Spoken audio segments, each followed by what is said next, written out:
Ever wondered how to keep your travel plans flexible without losing access to your medication? Today, I'm not just sharing my story. I'm giving you a blueprint to navigate health insurance for your travels in the USA, but also abroad. Traveling was a significant part of my life growing up, as I was a professional paintballer and traveled quite a bit. But once I got into college and got diagnosed with ulcerative colitis, I had to rethink my ability to travel internationally, managing my medication across different states and potentially even different countries. Thankfully, a new version of my medication became available, one that I was able to transport myself as it's just a subcutaneous pen.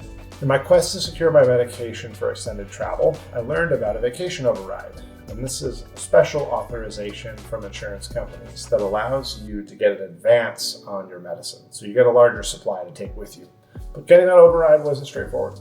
It required a lot of details and explanations and coordination.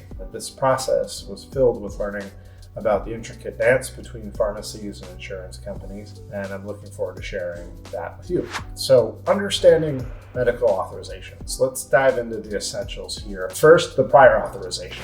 This is a standard procedure in the medical world where your insurance company approves a medication before it's dispensed. Then the vacation override, which allows for an additional supply of medication for the travel. This is how I got 9 months of my medication. And it's crucial to be aware that when we're asking for a large quantity of medication up front, that can create what's called a quantity limit override. And lastly, the max limit override. So if the amount of medicine we're seeking exceeds the cost limits of your insurance, you'll need to know that. So having that discussion with your pharmacy and your insurance is extremely important. As I navigated the system, I learned the importance of proactive communication. Don't just wait. Don't wait for information to come your way. Ask thoughtful, proactive questions. Ask for clarity. Ask for documentation. Ask for resources. With the right information and proactive approach, navigating health insurance for travel becomes an achievable mission. You can do this, and I'm hoping that this video will help you get an orientation to start your discovery process and figure out what works best. My story, it took about 6 weeks to get this done. So, how did I get my 9 months of medication? Firstly, my doctor prescribed it to me. I got the prior authorization from that. Shortly thereafter, I asked for the vacation override. So I called my insurance company and they told me that I would need what's called a group authorization. But I learned that a group authorization comes from who holds my insurance, which in this case, as a Cobra user, is my previous employer.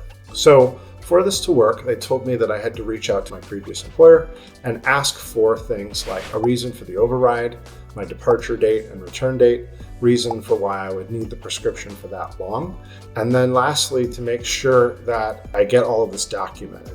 Since I asked for 9 months of medication, I also was over a cost threshold, and that required what is called a max limit override. I needed to get permission to have an order of that size, and on top of that, I needed a quantity limit override as well, which essentially said the amount of medication, the quantity of the medication was quite high. I also discovered that I was only going to get one vacation override a year. So make sure you ask how many you get and also check to see what the maximum is for you on a prior authorization. So between the prior authorization, the vacation override, the max limit override, and the quantity limit override, I had what it was that I needed to move forward. So after navigating through a labyrinth of insurance jargon and red tape, the moment of truth had arrived. Medication in hand, I was Spain bound, proving that with persistence and patience and preparation, you can indeed follow your dreams. My God, look at that. Is that not amazing or what? Your story may be similar, it might be different, but it would be great if we could share more of the information on how we might achieve these travel plans and to start normalizing and making more transparent how we go about living the lives that we would like as patients with autoimmune diseases, or in my case, ulcerative colitis. So hope that that's helpful. Looking forward to seeing some likes and comments. Please feel free to subscribe if this was helpful.